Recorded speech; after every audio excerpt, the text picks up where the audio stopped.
Praise the Lord. ലൂക്കോസ് എഴുതിയ സുവിശേഷം 6-ാം അധ്യായം. ഒരു ശബ്ബത്തിൽ അവൻ വിളഭൂമിയിൽ കൂടി കടന്നു പോകുമ്പോൾ അവൻ്റെ ശിഷ്യന്മാർ കതിർ പറിച്ച് കൈകൊണ്ട് തിരുമ്മി തിന്നു. പരീശന്മാരിൽ ചിലർ, ശബ്ബത്തിൽ വിഹിതമല്ലാത്ത നിങ്ങൾ ചെയ്യുന്നത് എന്തെന്ന് പറഞ്ഞു. യേശു അവരോട്, ദാവീദ് തനിക്കും കൂടെയുള്ളവർക്കും വിശന്നപ്പോൾ ചെയ്തത് എന്ത്? അവൻ ദേവാലയത്തിൽ ചെന്ന് പുരോഹിതന്മാർ മാത്രമല്ലാതെ ആരും തിന്നരുതാത്ത കാഴ്ചയപ്പം വാങ്ങി തിന്നുകയും കൂടെയുള്ളവർക്ക് കൊടുക്കുകയും ചെയ്തു എന്നുള്ളത് നിങ്ങൾ വായിച്ചിട്ടില്ലയോ? മനുഷ്യപുത്രൻ ശബ്ബത്തിനും കർത്താവാകുന്നു എന്നും അവരോട് പറഞ്ഞു. മറ്റൊരു ശബ്ബത്തിൽ അവൻ പള്ളിയിൽ ചെന്ന് ഉപദേശിക്കുമ്പോൾ വലങ്കൈ വരണ്ടുള്ളൊരു മനുഷ്യൻ അവിടെ ഉണ്ടായിരുന്നു.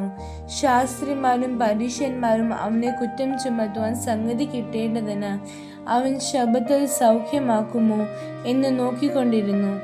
അവരുടെ വിചാരം അറിഞ്ഞിട്ട് അവൻ വരണ്ട കൈയുള്ള മനുഷ്യനോട്, എഴുന്നേറ്റ് നടുവിൽ നിൽക്ക എന്ന് പറഞ്ഞു.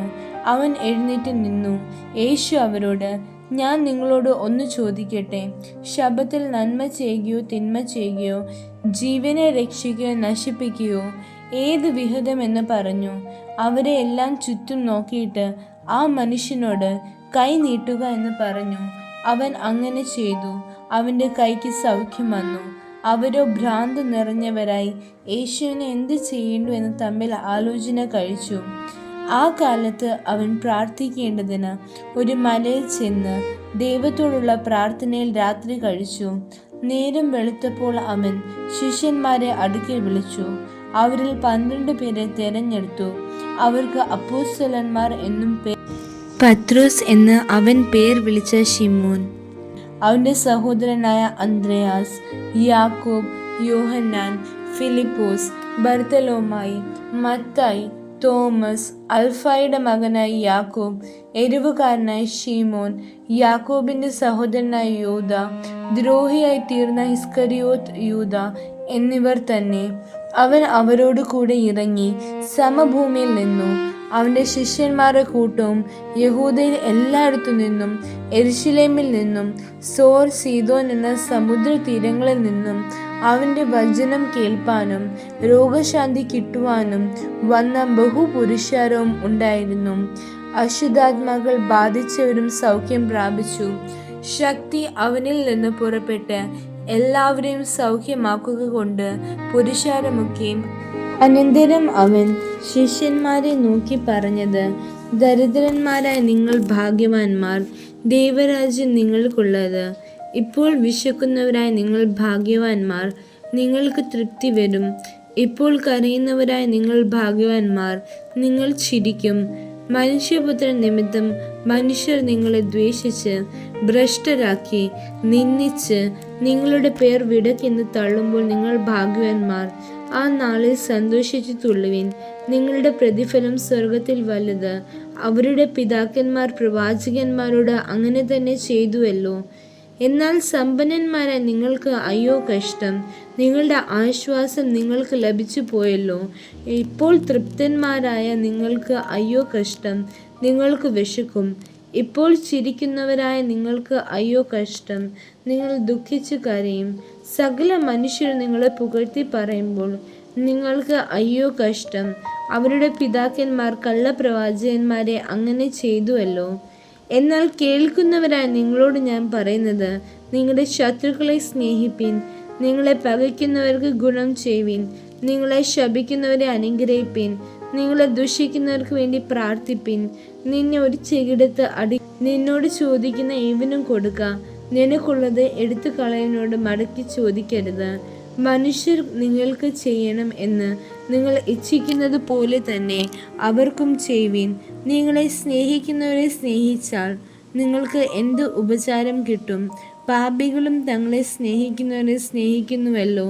നിങ്ങൾക്ക് നന്മ ചെയ്യുന്നവർക്ക് നന്മ ചെയ്താൽ നിങ്ങൾക്ക് എന്ത് ഉപചാരം കിട്ടും? മടക്കി വാങ്ങിക്കൊള്ളാം എന്ന് നിങ്ങൾ ആശിക്കുന്നവർക്ക് കടം കൊടുത്താൽ നിങ്ങൾക്ക് എന്ത് കിട്ടും? പാപികളും കുറയാതെ മടക്കി വാങ്ങേണ്ടതിന് പാപികൾക്ക് കടം കൊടുക്കുന്നുവല്ലോ. നിങ്ങളോ ശത്രുക്കളെ സ്നേഹിപ്പീൻ, അവർക്ക് നന്മ ചെയ്യുവീൻ, ഒന്നും പകരം ഇച്ഛിക്കാതെ കടം കൊടുപ്പീൻ. എന്നാൽ നിങ്ങളുടെ പ്രതിഫലം വളരെയാകും. നിങ്ങൾ അത്യുന്നതന്റെ മക്കളാകും. അവൻ നന്ദി കെട്ടവരോടും ദുഷ്ടന്മാരോടും ദയാലുവല്ലോ. അങ്ങനെ നിങ്ങളുടെ പിതാവ് മനസ്സലിവുള്ളവൻ ആകുന്നത് പോലെ നിങ്ങളും മനസ്സലിവുള്ളവർ ആകുവേൻ.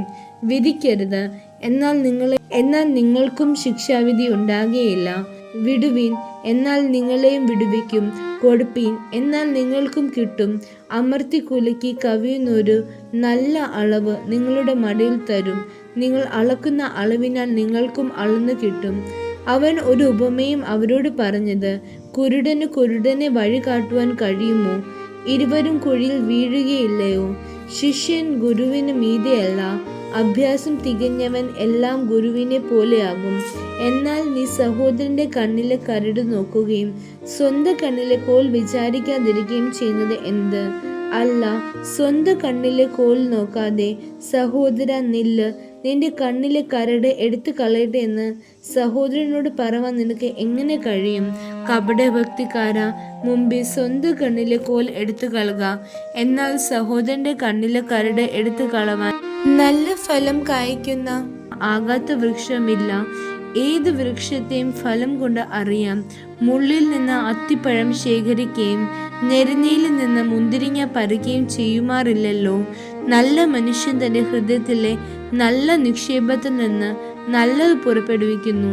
ദുഷ്ടൻ ദോഷമായതിൽ നിന്ന് ഹൃദയത്തിൽ നിറഞ്ഞു കവിയുന്നതല്ലോ വായി പ്രസ്താവിക്കുന്നത്.